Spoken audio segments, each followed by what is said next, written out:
r/nosleep. Posted by you/first. Breath 1. The red door.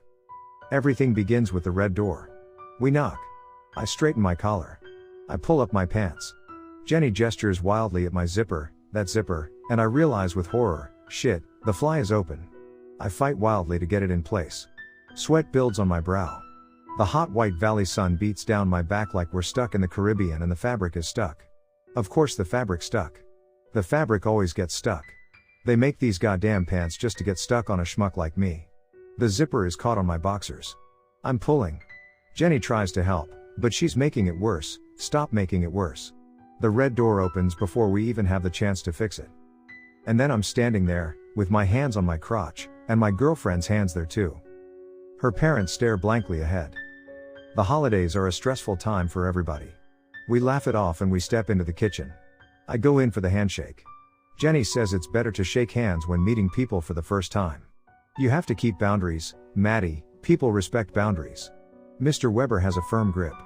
He is the type of man to look you in the eyes when he does it. Mrs. Weber's handshake is dainty and petite. She asks if I prefer coffee or tea. And I say, tea, Regina, please, coffee makes me jittery. We sit down at the oval kitchen table. Roger wants to know my occupation. He is a professor just to pay the bills, you know, but it's independent study which intrigues him the most. White Valley University keeps their checkbooks open when it comes to research. He hired 2 new interns just this past fall, and you would not believe the things these kids uncover in the lab. Mind-blowing stuff, Matt, really world-altering stuff. So what are your passions? Roger asks in the crooked way only a concerned father could ask. Where do you see yourself in 5 years? I tell him about my company. Dynatap may be a small fish in a big market, but we have growth potential. Just this week we received a report which stated that 3,000 people use our program daily. The free version of our app is booming, but we are working on a solution to move folks into paid subscriptions. I believe our next product will accomplish this goal. Oh? Roger murmurs skeptically. And what is the name of this product? I leap to tell him the name. I know the name. Of course I know the name. I live this product. I breathe this product. It consumes every inch of my life. I plaster the name throughout thousands of lines of code, again and again, working night after night just to get it right. This product is my baby. My future kids will know its name. Why the fuck can't I just remember the name? Just say the name, doofus, the man is waiting. I have to check my notes. Jenny laughs nervously. Regina looks on in despair. Roger is angry now. Not good, Maddie, not good. Jenny said to never make Roger angry. You created a product that will change your company's future, he huffs quietly. And you can't even remember the name? Think. Roger is getting out of his chair now. Why would he get up? Oh God, we're in a booth, there's not a lot of room. I have to move just to get out of the way. The kitchen table is shaking. Oh God, he's pissed, Jenny said to never make Roger pissed. Think, doofus. Think, vest. Roger pauses. He sits back down. He lets loose a smile full of crooked teeth and thinning gums. Regina smiles too. She brushes back a tendril of styled hair and sets down the tea, 3 sugars, before sliding next to me. Regina wants to know about my mother. Regina says a good man always looks after mom. My mother lives over on Andover Street, Mrs. Weber, I say. And I'm sure she would love to meet you too. Regina, please, Roger jumps back in. Roger wants to know more about the product. He loves tech projects. He loves the name. He loves the concept. I talk for hours about online banking capability, microtransactions, and minimum fees. Dinner comes and goes. Dessert does too. Roger is interested. Roger is impressed. He worked on Wall Street, you know, just for a little bit. Not everybody can hack it with those big number boys. Soon enough, my glass gets empty, and Roger is rushing to fill it with more beer. Good beer. The quality stuff. Think vest, eh? He gushes through a mouth full of high alcohol content about. Think, vest. Couldn't have said it better myself.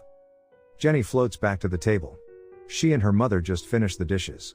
She's got the sleeves of that blue dress pulled up, now, and dear God, she's a vision. She slides down into my lap with an arm draped around my shoulder, in the angelic sort of way women do, with black bangs dripping over light hazel eyes. The sleeve of her dress slips up, and she kisses my cheek, and my mind wanders to a place it shouldn't wander. She asks if you boys are done in here, as Roger lights up the butt of an already used cigar. Seems like you got a hell of a guy here, he mumbles. One last question.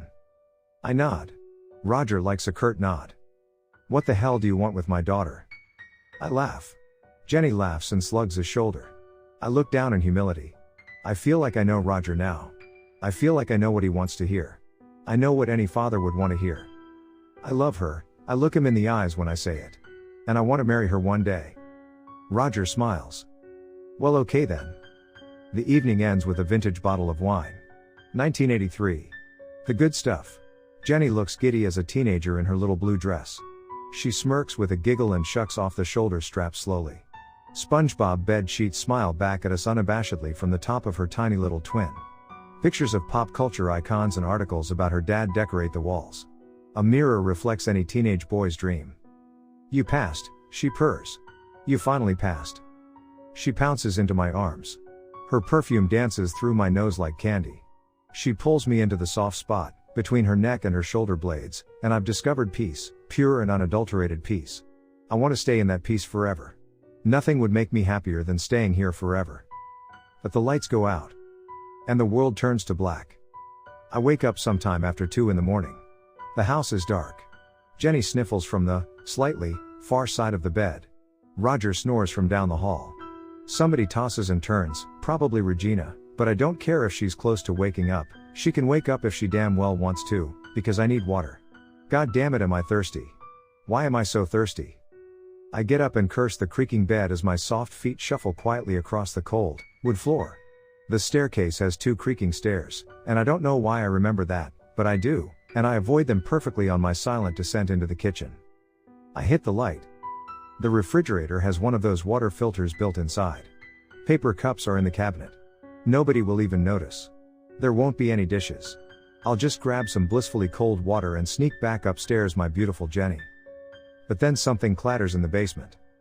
At first I pretend I don't hear it. Probably just a Christmas box. Maybe the storm started early. Maybe the wind got inside. But then the clatter rings again, and again, and again, and it's getting to the point where I have to see what it is. What the fuck could it be? Jenny never said anything about a pet. Jenny never said anything about mice or rats or any other shit living in that house, let alone the basement, but that sure as hell sounds like something living, because I can hear it shaking now. Did it speak? Thought I heard somebody speak. I peek down the basement corridor. I step down. The stairs are carpeted and protected from my horrible creaking. It's dark. Too dark to see. I pull out my cell. The damn thing doesn't work, ever since we got inside, but the flashlight still should. I step down again. I stumble for the button and point the phone towards the spot in the corner that's making all that damn noise. And then I'm looking at myself. I'm staring at an exact replica of me. I don't know how else to describe it. It's me. I'm chained to a wall. I'm wearing a business suit. My tie is a little bit crooked, and green, contrary to my current red, but the outfit is otherwise similar. Black shoes. Black belt. White shirt. A red bruise ripens my forehead, in the corner, by the temple, and blood leaks slowly from the center. Run, he says to me. Get the fuck out of here. I turn the flashlight around the basement and my breath stops. My heart pounds. A dozen versions of me decorate the basement wall like trophies. There's a version of me with board shorts. There's a version of me with a crew-cut haircut. There's a version of me with a man bun and a fucking meme shirted me, and then there's a version of me with a tuxedo. All of them are chained up and bloodied. All of them are dead. Each one of them is more fucking dead than the last, with throat gashes, bruises, and eyes blanker than the fish my father used to catch on his old boat with the barnacles. What's dead is dead, Maddie, he used to say. Don't spend time looking for the dead. Run, Green Tie cries with thinning breath. They're going to wake up. Sure as shit, he's right. I'm right. We're both right. We're all right. Roger isn't snoring anymore. That's not good. Roger always snores at night. If he's not snoring, then Jenny is awake, and Regina's probably not far behind. Roger keeps a gun in the safe and pliers in the kitchen. Not good, Maddie, not good. A door upstairs opens. It closes with a bang. The window, I say to myself. Now. I'm running across the basement. I'm pulling desperately at the clasp. It's stuck. Of course. The damn thing is always stuck. They make these windows just to get stuck on a schmuck like me. Roger is walking into the kitchen now. Not good, Maddie, not good. He'll have the pliers soon. I can hear him cursing to Regina. Not good, sweetie, not good. The clasp breaks free. I can't believe it. The wailing wall breaks and a breath of fresh air pours in over my brow. Roger is at the door now. Green Tide tries to distract him. I leap up, sneak my fat butt through the narrow space. The fresh air feels so good. I don't remember it feeling so good. The night sky looks so beautiful. I don't remember it looking so beautiful. There is a struggle in the basement. Curses and shouting rip through an otherwise silent night. Roger rushes up the stairs. He stumbled outside. He rushes and fumbles for the keys while getting into his car. But he is too late. Too late. Because I am gone. It took a lot to try and start my life over. I moved out of state. I found a new job, and a new name, and a new apartment. I lived on my own, away from people, and I tried to put Jenny and her crazy fucking family behind me, even if I still dreamed about her all the time. I want more than anything to go back to the person from before. I want to go back to the person who sat underneath his father's boat for hours and cleaned the barnacles. I want to go back to listening to his stories. But one day it occurred to me, after a long time spent dwelling, the facts of my life are only that, facts. I can't hear their voices anymore. I can't see their faces anymore. It occurred to me that I can't truly remember anything anymore. Everything in my life begins with the red door. Posted by you/first, breath 1. Waves. Some families have weird traditions. Mine was no different. For as long as I can remember, every Friday night, my father took me down to the beach to look at the waves. I never really understood why. We didn't follow any other routines with the rest of the family. We didn't have pizza or board game nights. We didn't watch television or follow sports. We never went on vacation together, as much as I begged, and we barely even ate meals in the same room. But regardless of the weather, or conflicts, or any other excuses, at exactly 7 o'clock, my father would always drive me, and only me, down to the beach to look at the waves. That habit became more sacred than religion and almost more important than school. We never missed a Friday. My earliest memories of these trips were positive. Dad was an important guy to a lot of people. I think the time alone with him made me feel important too.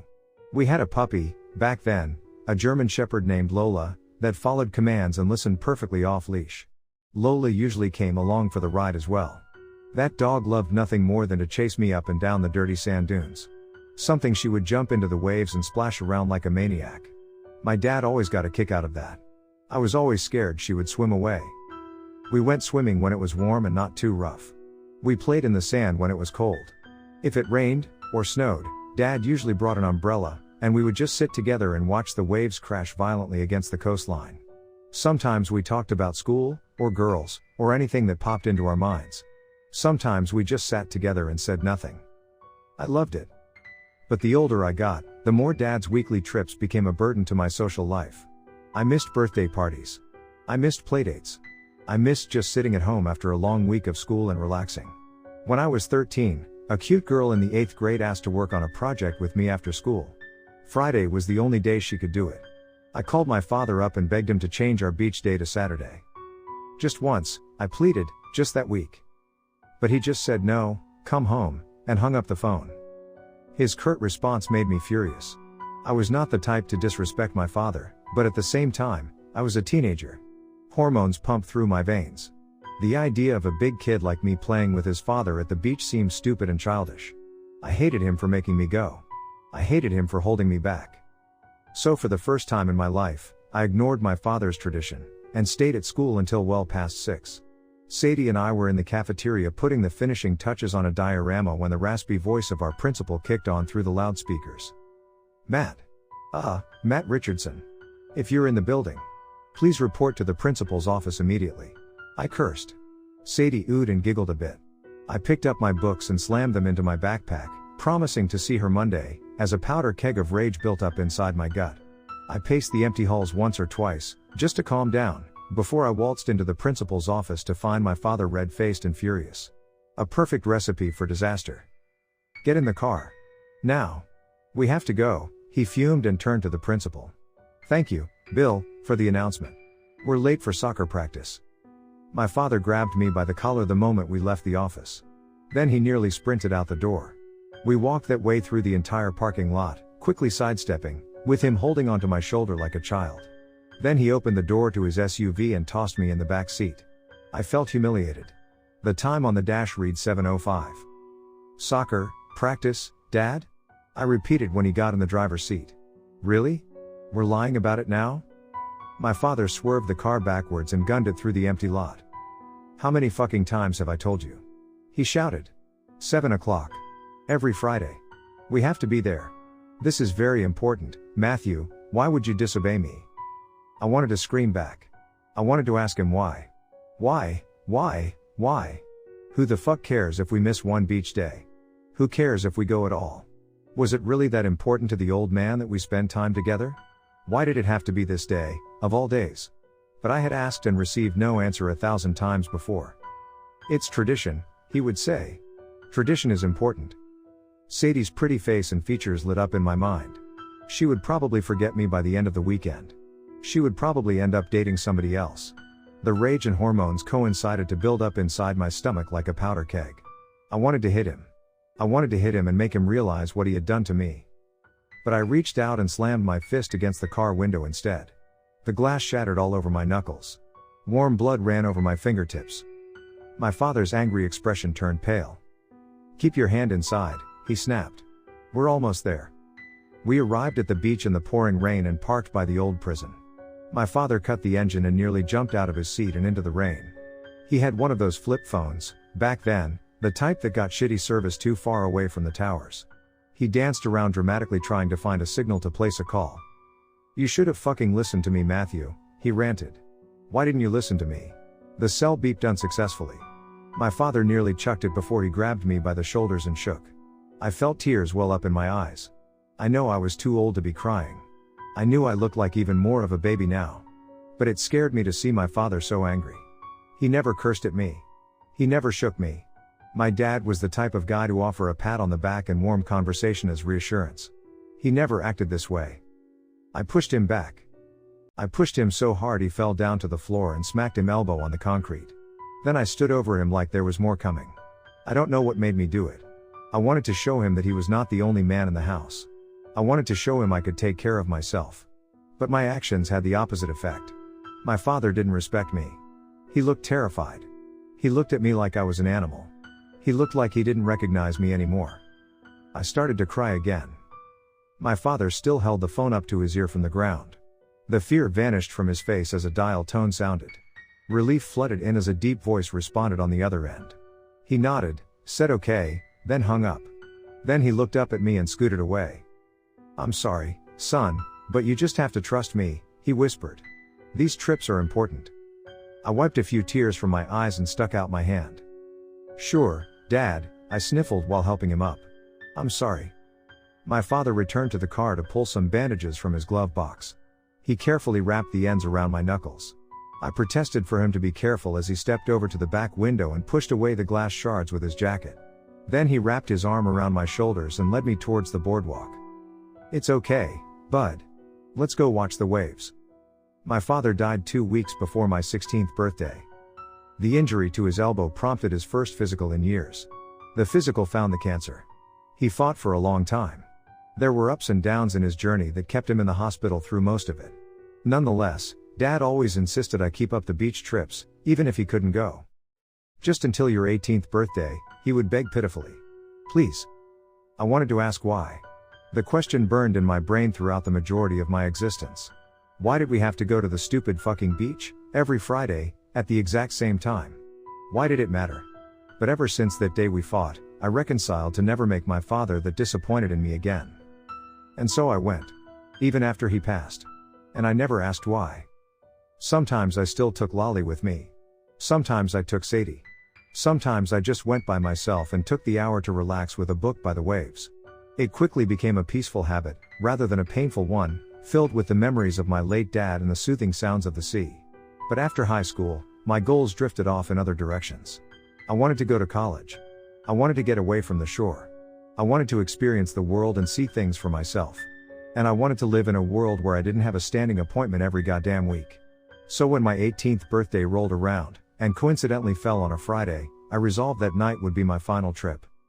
I drove down to the beach a bit early and set up an umbrella underneath a passing storm. I parked my chair in the sand and watched the waves roll by, with a fresh new perspective and lease on life. Part of me welcomed the freedom. Part of me missed it. About 20 minutes later, a familiar voice shook me from my trance. I turned around to see my mother in a sundress. "Your father always intended to tell you this," she muttered as she pulled over her own beach chair.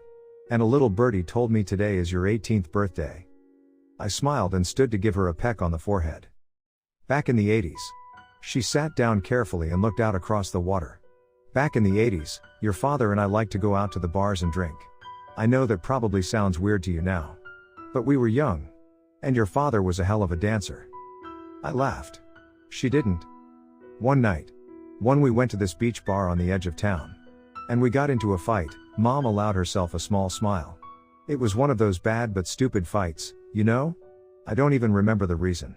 I think he said something mean about my friend. She paused and caught her breath. Anyway, we got separated. Your father marched off to the bar and got caught in line ordering drinks. I stormed off to the bathroom to drive home my point. I wanted to make him feel it, you know? But on my way out of the toilet, a man stopped me. She looked at me pensively. He had long black hair. Kind of like yours. A broad jaw. Kind, blue eyes. Denim jacket and denim jeans. Very handsome, she sighed.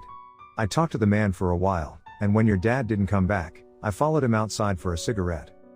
I noticed her fingernails were dug into the armrests. I didn't stop her to ask why. Maybe I was naive. Maybe I thought nothing bad could happen. I was born in this town. I grew up in this town. I knew everyone but him. And something about that face just seemed so mysterious. He was new. Fresh blood. My mother looked away as tears started to fill her wrinkled eyes. The next sentence spilled out of her like a confession. "I don't remember the rape." He smacked my head so hard on the car door that I passed out. I woke up in the parking lot, and I'm thankful for that. The other girls were not so lucky. She stared at me, suddenly becoming stoic. 6 in total. But only one became pregnant. You were born 9 months later. A healthy, happy baby. I felt the color leave my face. No. I wanted to scream the word 1,000 times. No, no, no. Your father and I attended the trial. I testified. Jeremy was convicted and given a life sentence for 6 rapes and 2 homicides. He served his term at the Hook Correctional Facility. She turned and slowly pointed towards the prison. My world collapsed around me. Why, Mom? Why am I here? My mother couldn't hold in her sobs any longer. Honey, he knew about you. I don't know how, she choked. He said he could hurt you. He said he could kill you. Even from the inside, you know, he said he had friends. We couldn't take the chance. We couldn't. We couldn't. No one could know. No one. Her voice trailed off as my hand squeezed around hers. The rage and horror in my stomach turned over and over again. But I didn't say anything. All he wanted. She coughed and regained her composure. All he wanted was to see you. Once a week. Fridays at 7. That was when the warden gave him time by the window. Once a week, until you're 18. My heart felt dead in my chest. I looked down at my watch to see the time. 7 o'clock on the dot. The long row of windows in the prison behind us had been dark the entire night. But as I looked closer, one room was brightened by the flick of a light. Sitting at a table was the gaunt outline of a man, with long black hair, looking out towards us on the beach. 2 armed guards stood by his side. Our eyes met for a moment. Everything in my entire existence turned foreign in that one singular second. My mother sobbed and turned away. And then Jeremy waved. Posted by you/first, Breath 1. Late shift at Leonard Pharmacy. I've said it before, I'll say it again, unemployment sucks. I started my professional career right around the time of the Great American Recession in 2008. Perfect timing. People were taking any gig they could get. Lawyers did construction. Accountants worked in fast food. My dad even jumped back out of retirement just to help pay off the last remaining debt on our mortgage. Pundits called it the summer of underemployment, and even still, I threw my tiny little resume out to every local business I could find. The callbacks trickled in at 1 or 2 a week. I delivered pizzas for a bit. I managed the checkout line at ShopRite for a couple months. I even lifeguarded a water park with coworkers half my age. All of this with a bachelor's degree already under my belt. Ultimately, I settled for a gig at the local pharmacy, and entered into the worst job of my young adult life. Leonard Pharmacy. The store sat in what could be politely called the most underdeveloped part of our small town. Opiate addiction was common for the area. So was petty crime. A lot of families who lived nearby survived off disability payments, social security, and wilting retirement accounts. Some of them were so hooked on our little white pills that they were in our shop once or twice a week. My boss called them the regulars. The owner was a short, wiry man, named Devesh. Devesh traveled to the States in his early 30s with a goal of finding a better life for his growing family. He picked a good line of work for it. The pill-popping business boomed in our town. Months after opening the first pharmacy, Devesh could afford to open a second store in a nearby town. Then a third. And a fourth. By the time he had a restaurant, to go with his medical real estate portfolio, the original Leonard Pharmacy became sort of an afterthought. Devesh hired a second pharmacist to take over his shifts. He spent less and less time behind the counter or in the store and more at his other businesses. And that was when the stealing started to become a serious problem. "It's always stupid stuff," he told me on the job interview. "Sure, we get some people with the fake scripts, but the cops will take that seriously. It happens once and never again. Not so much effort with the candle thief." "Candle thief?" I asked deliriously, trying to hold back a chuckle. "Who would steal candles?" Devesh grimaced. "I lose at least 5 of them a week. And they are expensive. Yankee Candle. $10 a pop from the vendor." He paused and noticed my reaction. "The police are the same way. All a big joke, right? But I cannot afford to lose merchandise, razor-thin margins, and the pharmacist cannot watch the shelves all day. I am really in a bad situation, man." A nervous feeling started to fill my gut. "You want me to watch people?" He laughed. No. Not watch. You will be doing maintenance. You can help stock shelves, ring up general items, empty the garbages, count the register. Obviously you cannot assist with the pharmacy. But your responsibility will be everything else. Everything in the store except the prescriptions. I thanked him and said I would think about it. But I didn't wait that long. I mentioned the idea to my mother, and she approved. My dad said it could be a good way to learn about small businesses, so, I guess he liked it. Even my little sister thought it would be cool for me to work at the place she always got her energy drinks before school. And on top of it all, I liked Devesh. Moreover, I respected him. He seemed like a good guy trying to carve out his part of the world. I guess it sounded exciting to be a part of it. I could learn from somebody like that. And the pay beat the shit out of the pizza place. I came back the next day and asked him to sign me up for the night shift. He hired me on the spot. The first few months were uneventful. Most of my bad experiences revolved around expired scripts and impatient assholes. I bounced a couple of junkies in the first few weeks. I had to call the cops once or twice. I started to settle into my regular shift of 5 to 9. Monday through Saturday. I welcomed the consistency of it. But the candles continued to go missing. I had to admire the thief's ingenuity. He never hit more than once a day. He knew how to time the crowds. Usually, after dealing with a herd of 4 to 5 customers, I would do my usual rounds of the store, only to find the telltale empty box sitting on the shelf. The thief actually went through the time to take it out of the packaging and leave the glass top behind. I wondered whether it had something to do with the barcode, at the time. I kept my eyes on the customers as much as possible as the missing candles began to stack up. And yet, at a certain point, it became offensive to follow people around. More than once, somebody asked me what I was doing, and I was forced to fall back on the bullshit excuse of stocking the shelves. I realized that someone might find my intentions race-based and not candle-based.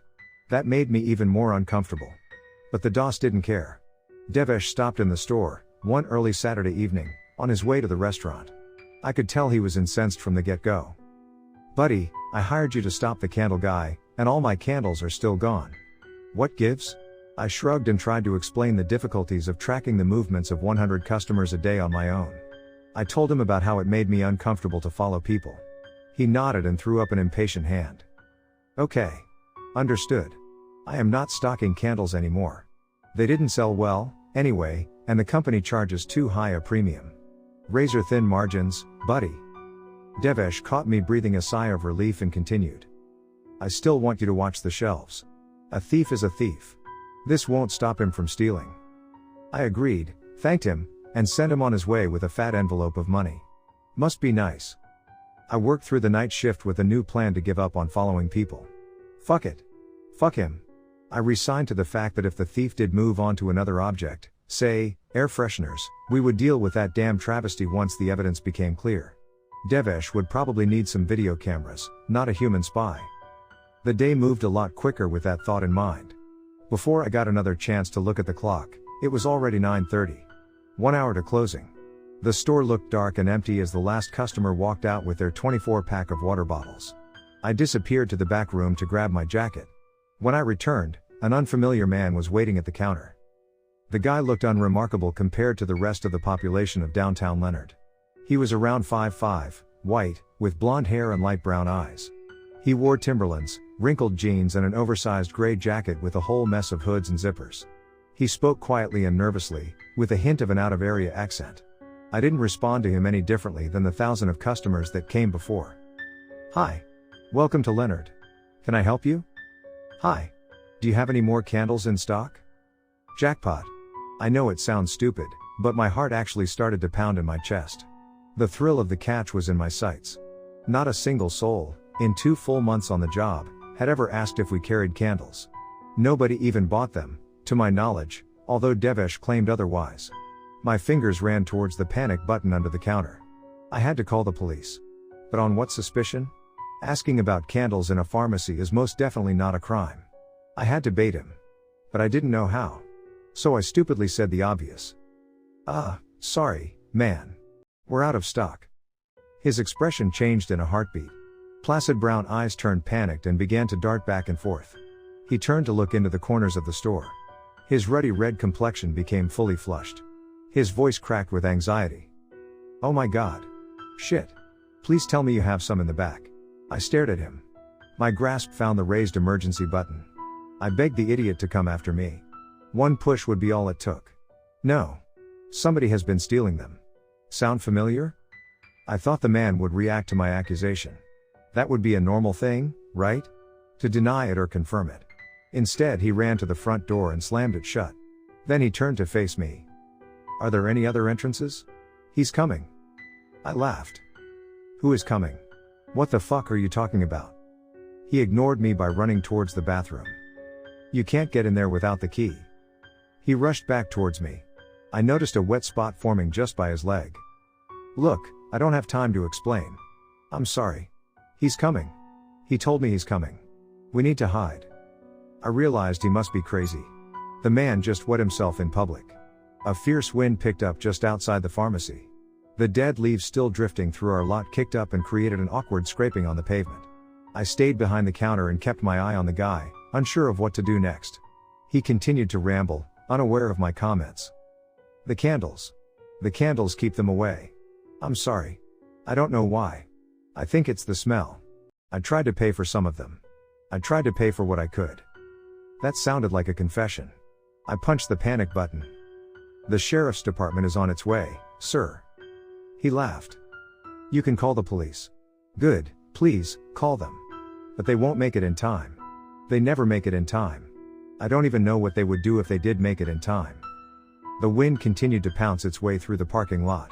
For a moment, it became so severe that the foundation of the building actually seemed to shake. What followed was an unexpected downpouring of white sheets of water. Heavy droplets of hail pounded the ceiling over our heads. The Weather Channel never called for rain, to my knowledge. The man began to moan. "Oh God, oh God, oh God, he's coming. That's it. Once he sees you, he's coming, and there's nothing left to do. Nothing to do but die." He rushed back over the entrance and held his foot in front of the door. "Oh God, oh God, oh God, he's coming. That's it.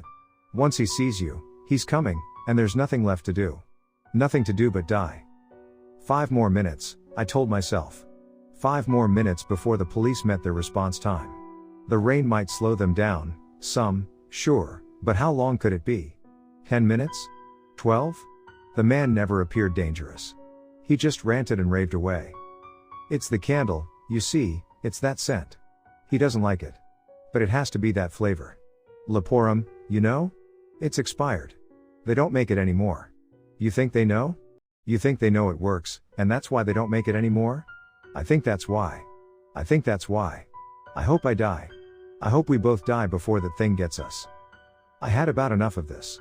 I pulled a gun from behind the counter and leveled it at the madman's head. Devesh knew enough to keep me protected. And I knew enough to take lessons at the range. "Get out. This is my final warning. Get out of the store." The short little man stared at me blankly. I can hear him talking to me, now. He says he's going to get me. He says he's going to get you too. I fired a warning shot into the glass. The jackass ducked and fell onto the floor, screaming and shrieking like a banshee as the broken shards collapsed into the folds of his coat. I groaned and reloaded the rifle as he writhed around on the floor like a snake. "Get the hell out of here," I shouted back. And just as suddenly as he started, the screaming suddenly stopped. The man got up and smiled. His ruddy face painted a weird, sick little smile that suggested he knew something I did not. Then he jumped through the broken glass and ran into the parking lot. Finally, I followed into the parking lot and tried to catch an idea of where he might be headed for the police. The storm started to get worse. I shielded my eyes from the rain and held onto the railing for balance. The thief tripped by the edge of the parking lot and fell hard on his knees. I laughed. He placed himself perfectly under the only lamppost on our property. He tried to get up again, but fell backwards as a strong gust of wind pushed forward. I barely had to do anything, I thought to myself. Job well done, Storm. The man started to shriek again. I thought it might be the after effects of whatever sick shit he sucked up into his veins. I lazily followed his line of sight, and the direction of his outstretched arm, and nearly choked on my spit when I saw it. Crouched by the corner of the woods sat a creature taller than me. Before I could react, its shadow shot out from between the trees. It looked like a dog, or a wolf, at first. All I could tell about the animal was that it traveled on all fours. It charged for the poor little thief mercilessly. I tried to aim my gun. I tried to shoot at it. I think I even got a bullet off in its vicinity. But the blur of movement traveled so quickly that I could barely get a scope on it. I shielded my eyes to see, got my gun ready again, and before 10 seconds had passed, blood exited my new friend's neck in a horrific red stream. I screamed. The creature turned its head in my direction. I couldn't see it very well, but I could feel its harsh eyes bore into me from across the parking lot. I backed away towards the store. Those cold eyes followed me steadily. It looked angry. It ignored the bleeding out carcass of the thief in front of it and stared at me directly. It ignored the pouring rain. It didn't move. It didn't threaten to attack. It just studied me. The warm handle of Leonard's hit my back like a safety valve. I darted back inside and cut the lights to the store in one smooth motion. The police arrived exactly 3 painstaking minutes later. I tried to explain everything that happened. I tried to tell them about the thief. I tried to tell them about the animal. I tried to tell them about everything that happened before and after the story above. But they didn't believe me. Nobody believes me. And it's easy to say why. They never found a man matching my description. They never found a blood stain in the parking lot. All of the video cameras showed static for the entirety of my shift, and all of the missing person leads turned up empty, based on my description. I must have sounded like a liar. The police said it never rained in Leonard that night. I was baffled at the time. I had no explanation for the events that occurred other than the bizarre account above. And so I kept it to myself. For over a decade. I just kept it to myself. But I'm not confused anymore. I'm not embarrassed. I'm not ashamed to say that the story above really did happen to me at Leonard Pharmacy. And now I'm just scared. Because last night, around 6, my small family sat down to dinner on our patio. The weather was beautiful. The sun was just starting to go down over the magnificent woods in Leonard. My wife put out a full spread of burgers, fries, and drinks. The American way. I remember spoon-feeding our youngest daughter and thinking nothing could be more perfect in life. But just as the sun dipped behind the trees, the wind picked up, and a terrible crack of thunder echoed from above. The rain followed soon after in familiar white sheets of unending water. I ushered the kids inside and helped my wife with the dishes. Just as she grabbed the last one, I remembered the umbrella, and rushed back outside to tie it down. The massive evergreens creaked nervously on the corner of our property. I looked toward them nervously. And that's when I saw him. That's when I heard him. The creature sat on all fours. But it still stood taller than me. Its back arched lazily. I opened my mouth to scream but could not even try. I knew then that it must be my time. Even still, I turned and ran back inside. I don't know why. I kept a couple of candles burning inside the kitchen. I knew enough to save some from storage. But they won't last long. They never last long. And it almost doesn't matter. Once he sees you, there's nothing left to do. You heard the guy. Nothing left to do but die. Posted by you/first. Breath 1. Sheep. My buddy lives on a ranch about 20 miles outside the closest town. The family has a few crops on property, walled off corn, soybeans, that kind of stuff. but they mainly herd livestock. Allegedly business is good, and has always been good, but recently they ran into a major problem. 2 weeks ago they found a cow in the field with its entrails ripped out of its stomach. Last week they found 3. Jeff called the police department and filed a report. He went through all the necessary paperwork with his insurance company to report the loss. It might sound heartless to a lot of people, and perhaps rightfully so, but at a certain point farm animals become no more than property in the eyes of government and insurance scumbags alike. The cops decided the loss seemed sufficient enough to stage a makeshift search in the woods around the family home. They sent in 2 guys with Dunkin' Donuts cups. One decided it was probably a wolf, and the other insisted coyote, but both seemed convinced of the fact that the animal had moved on. The officers cited a lack of scat and track evidence and went on their merry little way. But Jeff insisted the animal was still out there. So he called me. Mind you, I am not an animal expert.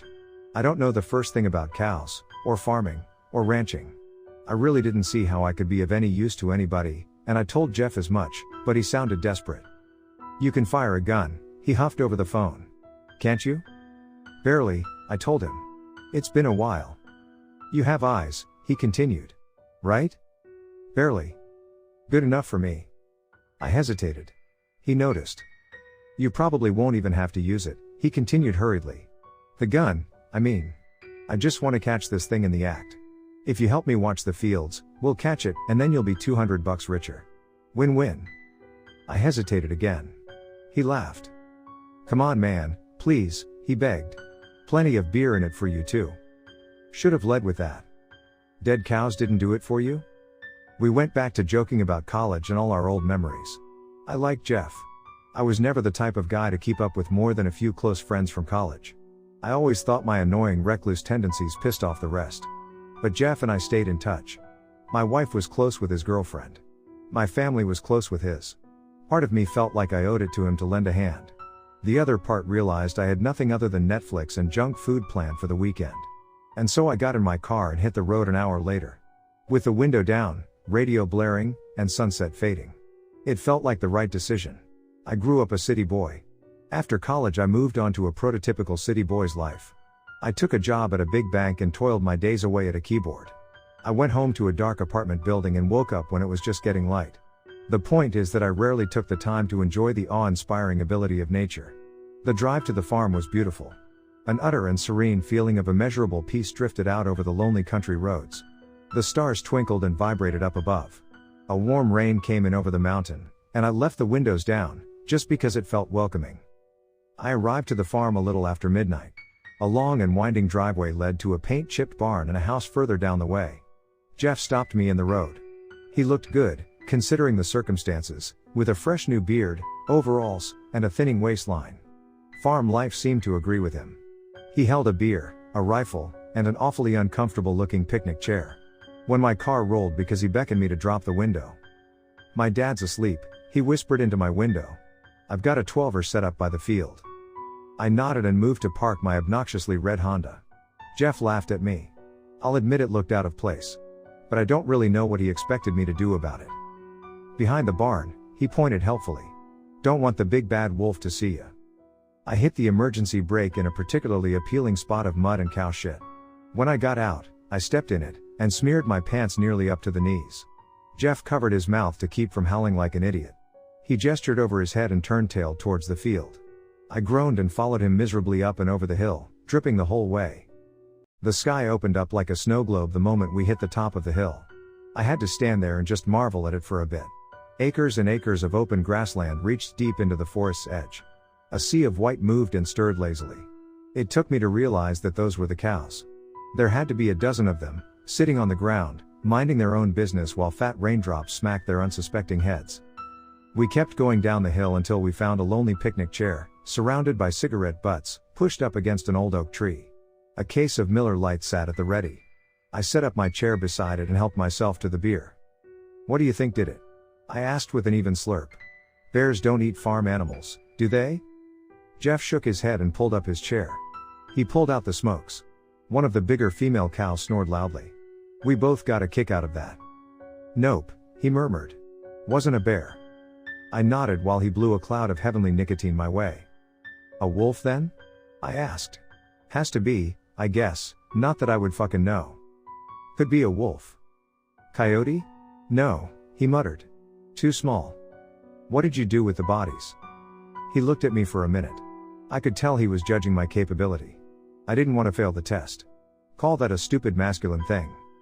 Chum. Come again? I used the bodies for chum. I stared blankly back. Jeff laughed.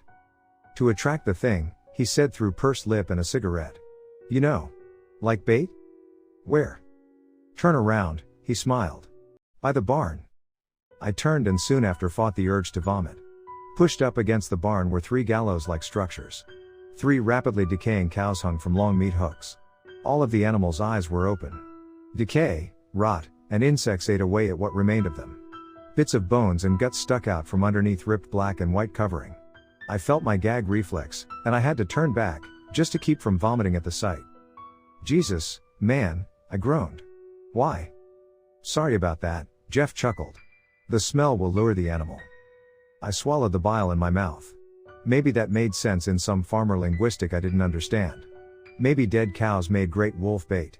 I salvaged the remainder of my dignity by grabbing another beer from the cooler, plopping back in my chair, and changing the subject. So how's Claudia? Jeff's eyebrows arched. He shifted in his chair awkwardly and pulled out another cigarette. It seemed like I hit a nerve. You didn't hear? He mumbled. Split up. No. That's awful. Afraid so. Mutual? Mostly. I nodded. I should have known the breakup, I thought. It was probably plastered all over Facebook. I should have been a better friend. I should have reached out and checked in. But I never did. Do you remember senior year? Jeff asked. Right before we graduated. You and Claudia went out on a date, right? Barely a date, I laughed. She needed someone to talk to. You guys had just broken up for the 100th time. I was telling her to take you back. He nodded and lit another cigarette. I always appreciated you doing that, he muttered. A true friend. Of course. And I appreciate you being here now. Of course. Not many people would come out here in the middle of the night like this, he added. And you're really saving my ass. The free beer helped. Jeff laughed. I nodded, uncomfortably, unsure of where he was going with this. I gotta show you something, he murmured. About the wolf. He got up and spit out the cigarette. Then he tossed his empty beer into the field. Tendrils of smoke and dribble dripped down his dark beard. He looked worried about something. Follow me. I stood and followed Jeff to the barn. The cows mooed their goodbyes just as a fresh wave of rain opened up over the valley. The barn had one of those old-fashioned padlocks with a single key entry. Jeff dug into his pockets for a moment trying to find it. I took my time taking in the night. When you and Claudia went on that date, Jeff muttered, still looking for his keys. Did you fuck her? I stared at him blankly. Jeff was one of my closest friends. The fact that he had to even ask me that question made me feel ashamed. And the worst part of all was that he wouldn't look at me. My only close friend in the world. And he wouldn't even look at me. No. Are you sure? What the fuck, man, of course I'm sure. She's been texting a Matt, he murmured. I saw her phone. The world's full of Matts, I snapped. Wasn't me. Okay, I'm sorry, he laughed back with his hands up. Had to ask. Jeff nodded and fumbled a bit more with the keys. Finally he found the one he was looking for and pushed it into the lock. The old barn door creaked unevenly. I stepped through it and into the darkness. Jeff called out behind me. Hey, he shouted. Do you know the best part about sheep? No. I looked up into the barn to find 3 human beings hung up on meat hooks. Their stomachs were gored and gutted. Their entrails dripped down like sausage links. All of them were dead, at least I prayed they were dead, because no person should be left alive that way. Their eyes were rotted in the same way as the animals out front. Their skin sagged like old rotting leather left out in the sun. I wanted to scream. I wanted to fight. But something heavy smacked against my head. And I don't remember much else after that. I woke up to the flashing lights of an ambulance. The story came to me in bits and pieces. Some of it is still foggy. I was lucky. I know that much. A neighbor reported a suspicious red Honda entering the farm around midnight. With the recent animal deaths, and police visits, my car seemed more than a little suspicious. That neighbor also called Jeff's father 3 times that day. They had lunch plans a week ago and the old man never showed. Those lunch plans might have saved my life. The cops arrived to find me with a meat hook in the fatty part of my thigh. They found Jeff with a bullet in his brain stem. The 3 victims in the rafters were his father, his wife, and an unidentified male. The detectives think he used the cows as an excuse to lure all of them into the barn. The final victim, Claudia, mercifully passed away shortly before I arrived. That could have been me. That should have been me. Do you know the best thing about sheep? They're oh so easy to lead.